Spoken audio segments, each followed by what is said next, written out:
Good afternoon, Year 3-4. We are on to Chapter 8 of our story, The Worst Witch. And Mildred and co were about halfway along their trip, on their holiday, on their journey to get there. And she was about to get caught with Tabby already. After an hour of flying, everyone was beginning to feel exhausted and hungry. Although the sun had risen into a perfectly blue sky, the wind was cold so high up, and Tabby's desperate complaining was beginning to grate on everyone's nerves.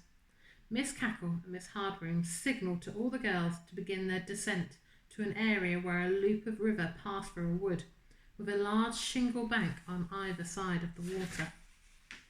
"Breakfast at last," whispered Maud to Mildred. "I'm starving." Mildred wasn't listening. She was wondering how to get out of having Tabby examined by Miss Hardbroom.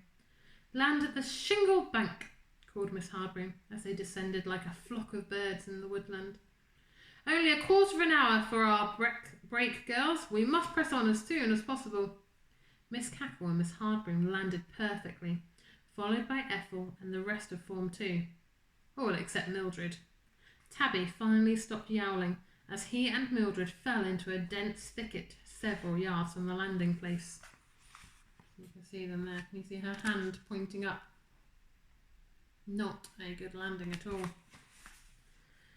"I'm sorry, Miss Hardbroom," Mildred's voice called apologetically from the middle of the bushes. "There's so much on the back of my broom. I think I must have put too much into my suitcase. At least Ebenezer, stop making such a noise. He looks much better now, what I can see of him in the gloom. I seem to be a bit stuck." "Shall I go and help her, Miss Hardbroom?" asked Maud.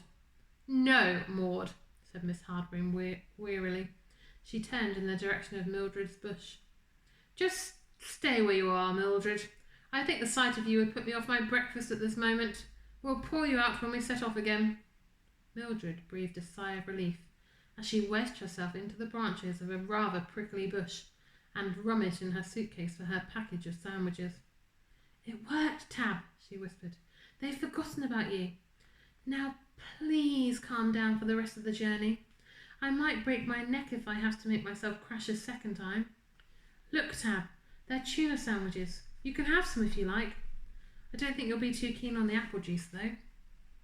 For a while there was no sound except the birds singing and the rustling of paper bags as the girls demolished their food. Somehow, whenever Miss Hardbroom was present, no one ever dared to speak, although they were allowed to chat during mealtimes, provided the noise didn't get too loud. "Ethel," said Miss Hardbroom as they tidied away the breakfast things, "would you kindly assist Mildred in her plight among the bushes so that we may continue on our journey?" Ethel busted about self-importantly, attaching a rope to the back of her broomstick. Then she took off on her broom with a lasso of rope over her arm, rather like a cowboy, and called to Mildred to get ready. Mildred arranged her suitcase and cat basket over the back of the broom and caught the rope, while Ethel hovered overhead. In fact, Ethel dropped the rope onto Mildred's head so abruptly that it nearly knocked her out. "Whoops," said Ethel. "Silly me. Are you ready, Mildred? 1, 2, 3, up!" And she sped off at 40 miles per hour, while Mildred, plus broom and baggage, was jerked into the air flat out at the end of the rope, hanging on for dear life. "Thank you, Ethel," called Miss Cackle, who was watching with Miss Hardbroom. "That'll do, dear. Mildred is well clear of the bushes now." Fortunately, Tabby seemed less hysterical for the second half of the journey.